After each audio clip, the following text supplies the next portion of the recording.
You ask Tiger to calculate. This deals with finding the midpoint between 2 points. The midpoint between the 2 points is -59, 13.5. Let's solve it step by step. Plot the 2 points and calculate the midpoint using the formula. The coordinates of point 1 are, x1 equals -26, y1 equals 45. The coordinates of point 2 are, x2 equals -92, y2 equals -18. PM represents the midpoint of the 2 points.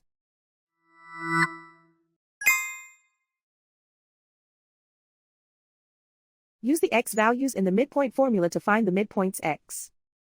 x1 equals -26. x2 equals -92. Simplify the arithmetic.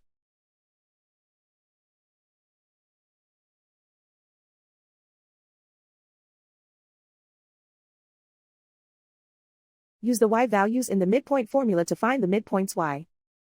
y1 equals 45.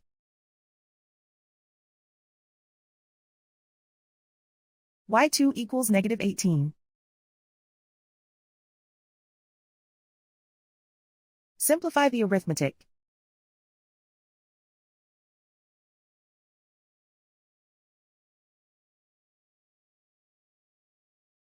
And so, the midpoint is -59, 13.5.